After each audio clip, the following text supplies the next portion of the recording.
Welcome back to Major Antonio's presentation of London to Ladysmith via Pretoria by Winston S. Churchill. Today, 125 years ago, the future Prime Minister reported from the fronts of the Boer War in South Africa. We shall follow his footsteps as he narrates his adventures himself. Subscribe to our channel so as not to miss anything. Chapter 24, The Battle of Pieters, the Third Day. Hospital Ship, Maine, March 5, 1900. At 12:30 on the 23rd, General Hart ordered his brigade to advance. The battalions, which were sheltering among stone walls and other hastily constructed cover on the reverse slope of the kopje, immediately in front of that on which we stood, rose up one by one and formed in rank. They then moved off in single file along the railroad, the Inniskilling Fusiliers leading, the Connaught Rangers, Dublin Fusiliers, and the Imperial Light Infantry following in succession. At the same time, the Durham Light Infantry and the 2nd Rifle Brigade began to march to take the place of the assaulting brigade on the advanced kopje. Wishing to have a nearer view of the attack, I descended the wooded hill, cantered along the railway, down which the procession of laden stretchers, now hardly interrupted for 3 days, was still moving, and, dismounting, climbed the rocky sides of the advanced kopje.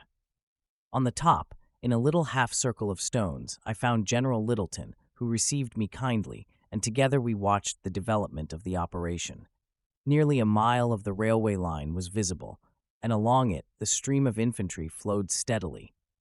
The telescope showed the soldiers walking quite slowly, with their rifles at the slope.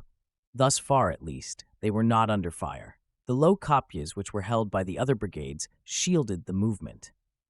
A mile away, the river and railway turned sharply to the right. The river plunged into a steep gorge, and the railway was lost in a cutting.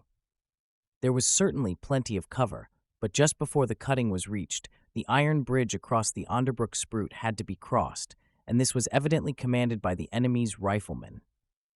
Beyond the railway and the moving trickle of men, the brown dark face of Inniskilling Hill, crowned with sangars and entrenchments, rose up gloomy and as yet silent. The patter of musketry along the left of the army, which reached back from the advanced kopjes to Colenso village, the boom of the heavy guns across the river, and the ceaseless thudding of the field artillery making a leisurely preparation were an almost unnoticed accompaniment to the scene. Before us, the infantry were moving steadily nearer to the hill and the open ground by the railway bridge, and we listened amid the comparatively peaceful din for the impending firestorm. The head of the column reached the exposed ground, and the soldiers began to walk across it. Then at once, above the average fusillade and cannonade, rose the extraordinary rattling roll of Mauser musketry in great volume. If the reader wishes to know exactly what this is like, he must drum the fingers of both his hands on a wooden table, one after the other, as quickly and as hard as he can. I turned my telescope on the Dutch defenses. They were no longer deserted. All along the rim of the trenches, clear-cut and jet black, against the sky stood a crowded line of slouch-hatted men, visible as far as their shoulders, and wielding what looked like thin sticks. Far below, by the red ironwork of the railway bridge, 2,000 yards, at least, from the trenches, the surface of the ground was blurred and dusty. Across the bridge, the infantry were still moving, but no longer slowly. They were running for their lives. Man after man emerged from the sheltered railroad, which ran like a covered way across the enemy's front, into the open and the driving hail of bullets, ran the gauntlet and dropped down the embankment on the further side of the bridge into safety again. The range was great, but a good many soldiers were hit and lay scattered about the ironwork of the bridge. Pom, pom, pom, pom, pom, pom, and so on. 20 times went the Boer automatic gun, and the flights of little shells spotted the bridge with puffs of white smoke. But the advancing infantry never hesitated for a moment and continued to scamper across the dangerous ground, paying their toll accordingly. More than 60 men were shot in this short space. Yet this was not the attack. This was only the preliminary movement across the enemy's front. The enemy's shells, which occasionally burst on the advanced kopje, and a whistle of stray bullets from the left, advised us to change our position, and we moved a little further down the slope towards the river. Here the bridge was no longer visible. I looked towards the hilltop, whence the roar of musketry was ceaselessly proceeding. The artillery had seen the slouch hats too, and forgetting their usual apathy in the joy of a live target, concentrated a most hellish and terrible fire on the trenches. Meanwhile, the afternoon had been passing. The infantry had filed steadily across the front, and the two leading battalions had already accumulated on the eastern spurs of Inniskilling Hill. At 4 o'clock, General Hart ordered the attack, and the troops forthwith began to climb the slopes. The broken ground delayed their progress, and it was nearly sunset by the time they had reached the furthest position which could be gained under cover. The Boer entrenchments were about 400 yards away. The array by which the Inniskillings had advanced was bare, and swept by a dreadful frontal fire from the works on the summit and a still more terrible flanking fire from the other hills. It was so narrow that, though only 4 companies were arranged in the firing line, there was scarcely room for 2 to deploy. There was not, however, the slightest hesitation, and as we watched with straining eyes, we could see the leading companies rise up together and run swiftly forward on the enemy's works with inspiring dash and enthusiasm. But if the attack was superb, the defense was magnificent, nor could the devoted heroism of the Irish soldiers surpass the stout endurance of the Dutch. The artillery redoubled their efforts. The whole summit of the hill was alive with shell. Shrapnel flashed into being above the crests, and the ground sprang up into dust, whipped by the showers of bullets and splinters. Again and again, whole sections of the entrenchments vanished in an awful uprush of black earth and smoke, smothering the fierce blaze of the lyddite shells from the howitzers and heavy artillery. The cannonade grew to tremendous thundering hum. Not less than 60 guns were firing continuously on the Boer trenches. But the musketry was never subdued for an instant. Amid the smoke and the dust, the slouch hats could still be seen. The Dutch, firm and undaunted, stood to their parapets and plied their rifles with deadly effect. The terrible power of the Mauser rifle was displayed. As the charging companies met the storm of bullets, they were swept away. Officers and men fell by scores on the narrow ridge. Though assailed in front and flank by the hideous whispering death, the survivors hurried obstinately onward until their own artillery were forced to cease firing, and it seemed that, in spite of bullets, flesh and blood would prevail. But at the last supreme moment, the weakness of the attack was shown. The Inniskillings had almost reached their goal. They were too few to effect their purpose, and when the Boers saw that the attack had withered, they shot all the straighter, and several of the boldest leapt out from their trenches and, running forward to meet the soldiers, discharged their magazines at the closest range. It was a frantic scene of blood and fury. Thus confronted, the Irish perished rather than retire. A few men indeed ran back down the slope to the nearest cover, and there savagely turned to bay, but the greater part of the front line was shot down. Other companies, some from the Connaught Rangers, some headed by the brave Colonel Sitwell from the Dublin Fusiliers, advanced to renew. It was already too late to support the attack, and as the light faded, another fierce and bloody assault was delivered and was repulsed. Yet the Irish soldiers would not leave the hill, and persuaded at length that they could not advance further, they lay down on the ground they had won, and began to build walls and shelters, from behind which they opened a revengeful fire on the exulting Boers. In the two attacks, both colonels, 3 majors, 20 officers, and 600 men had fallen out of an engaged force of scarcely 1,200. Then darkness pulled down the curtain, and the tragedy came to an end for the day. All through the night of the 23rd, a heavy rifle fire was maintained by both sides. Stray bullets whistled about the bivouacs, and the South African light horse, who had selected a most sheltered spot to sleep in, had a trooper hit. There were a certain number of casualties along the whole front. As soon as it was daylight, I rode out with Captain Brooke to learn what had happened in the night. We knew that the hill had not been carried before dusk, but hoped, since the combatants were so close together, that in the darkness the bayonet would have settled the matter. We had just reached the hollow behind the advanced kopje from which I had watched the attack on the previous evening, when suddenly a shrapnel shell burst in the air above our heads with a sharp, startling bang. The hollow and slope of the hill were crowded with infantry battalions lying down in quarter column. The bullets and splinters of the shell smote the ground on all sides. We were both mounted and in the center of the cone of dispersion. I was immediately conscious that nothing had happened to me, though the dust around my horse was flicked up, and I concluded that everyone had enjoyed equally good fortune. Indeed, I turned to Brooke and was about to elaborate my theory that shrapnel is comparatively harmless when I saw some stir and turmoil, and no less than 8 men were picked up, killed, or wounded by this explosion. I have only once before seen in war such a successful shell, and on that occasion I was studying the effect from the other side. My respect for modern artillery was mightily increased by this example of its power.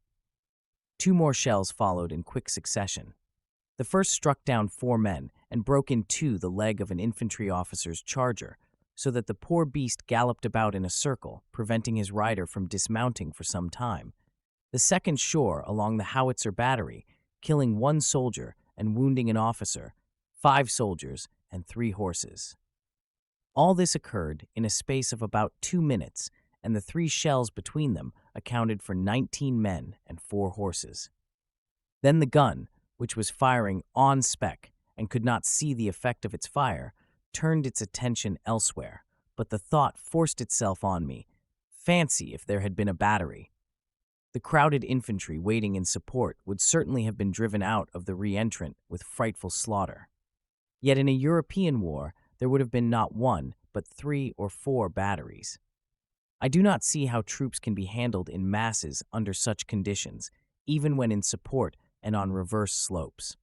Future warfare must depend on the individual. We climbed onto the top of the kopje, which was sprinkled with staff officers and others, all much interested in the exhibition of shell fire, which they discussed as a purely scientific question. Inniskilling Hill was still crowned with the enemy, though they no longer showed above their trenches. Its slopes were scored with numerous brown lines, the stone walls built by the attacking brigade during the night, and behind these, the telescope showed the infantry clustering thickly. The Boers, on their part, had made some new trenches in advance of those on the crest of the hill, so that the opposing firing lines were scarcely 300 yards apart, which meant that everyone in them must lie still or run grave risks. Thus they remained all day, firing at each other continually, while on the bare ground between them the dead and wounded lay thickly scattered, the dead mixed with the living, the wounded untended, without dressings, food, or water, and harassed by the fire from both sides and from our artillery. It was a very painful thing to watch these poor fellows moving about feebly and trying to wriggle themselves into some position of safety, and it reminded me of the wounded dervishes after Omdurman, only these were our own countrymen. It seems that a misunderstanding of the rights and wrongs of which the reader shall be himself a judge arose with the enemy. When day broke, the Boers, who were much nearer to the wounded than were our troops, came out of their trenches with a Red Cross flag, and the firing thereupon ceased locally. Our people ought then to have been ready to come forward with another Red Cross flag, and an informal truce might easily have been arranged for an hour or 2. Unfortunately, however, there was some delay on our part. The Boers therefore picked up their own wounded, of whom there were a few, gave some of our men a little water, and took away their rifles. All this was quite correct, but the Boers then proceeded to strip and despoil the dead and wounded, taking off their boots and turning out their pockets, and this so infuriated the watching soldiers behind the wall that they forthwith fired on the Boers, Red Cross flag notwithstanding. This, of course, was the signal for fighting to recommence fiercely, and during the day neither side would hear of parley. The Boers behaved cruelly in various instances, and several wounded men who tried to crawl away were deliberately destroyed by being shot at close quarters with many bullets. During the 24th, there was heavy firing on both sides, but no movement of infantry on either. The army suffered some loss from the Boer artillery, particularly the automatic guns, which were well served, and which enfiladed many of our positions on the slopes of the low kopjes. In this way, Colonel Thorold of the Royal Welsh Fusiliers and other officers met their deaths. The casualties were principally in Hildyard's English and Kitchener's Lancashire brigades. Hart's 6 battalions found good cover in the gorge of the Tugela. Sir Redvers Buller now saw that his plan of filing his army round the angle of the river and across the enemy's front would in any case be very costly, and was perhaps impossible. He, therefore, determined to get back to the Hlangwani Plateau and try the extreme left of the enemy's position. He had the strategic advantage of being on interior lines and was consequently able to move his troops with great ease from one flank to the other. His new plan was to pass the brigades of his left and center across the pontoon bridge from the left to the right, so that Hart, who was formerly the extreme right, would now become almost the extreme left, and, having thus extended his right arm, to cross the river where it flowed east and west, and make a still wider swoop on the enemy's flank. The first thing to do was to move the heavy guns, and this, with certain redistributions of the cavalry, occupied the whole day. A long-range 4-gun naval battery was established on the western slopes of the Monte Cristo Ridge. Another similar battery was placed on the spurs of Hlangwani. The 4.7-inch naval guns and the 5-inch fortress battery were brought into line in the center of the Hlangwani Plateau. All this was good. The big guns were getting back on to the big hills. The firing, which continued all day, swelled into a roar towards night as the Boers made vigorous attempts to drive Hart's brigade from its lodgments.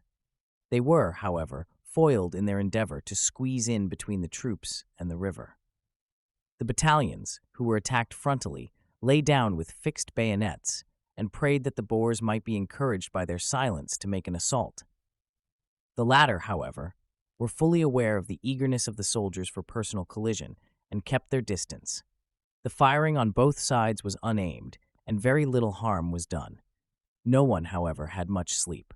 The condition of the wounded, still lying sore and thirsty on the bare hillside, was now so shocking that Sir Redvers Buller was forced, much against his inclination, at dawn on the 25th, to send in a flag of truce to the Boer commander and ask for an armistice.